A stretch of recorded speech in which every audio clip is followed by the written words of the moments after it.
Let me ask you something. Why do we all grow grass? Not food, not herbs, not wildflowers, but grass. Because it wasn't always normal to grow grass. It's been designed. It all started back in medieval Europe, France and England, 1600s. Back then, your land meant survival. If you had land and you didn't grow food on it, that meant one thing. You were rich. So the elites kept large patches of grass to say, we don't need our property to feed us.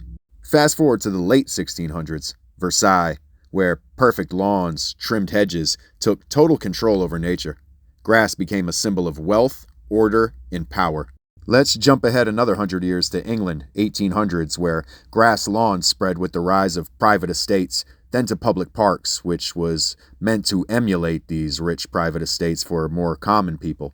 Then America would copy it. After World War II, the suburbs would explode. Levittown, America's first suburb. The American dream.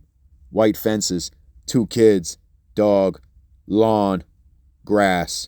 It became a requirement, not a choice. And that's when it locked in. Now here's the crazy part. By the 1950s, chemical companies stepped in. Synthetic fertilizers, weed killer. Perfect lawns in a bottle.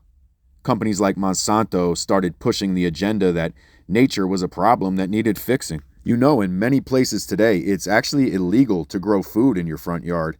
Illegal to replace grass with wild flowers. HOAs will fine people for gardens. Many cities also force compliance. So let me make this clear for you guys. We're allowed to grow grass and not food. Grass that feeds no one, kills biodiversity, requires constant watering, and cancer-causing chemicals to even survive. Meanwhile, wildflowers support pollinators, gardens reduce waste and cost. Growing our own food also creates more independence from the system, but we're taught it looks messy, unkept, the residents are lazy. And now for the worst of it, the shit we spray on these lawns. Common weed killers have been linked to cancer risks, hormone disruption, and neurological issues. And where do we spray them? Where our kids play, where our dogs roll, where squirrels, deer, birds, and bees walk. We've been poisoning the ground for centuries. Then we act surprised when the wildlife disappears, and yet we obsess. We mow weekly. We compete with neighbors and stress over brown patches or people walking themselves or their dogs on our yards. Why? Because lawns aren't about beauty. They're about conformity. And most people don't even know why we do it. Maybe the question isn't why do we have lawns?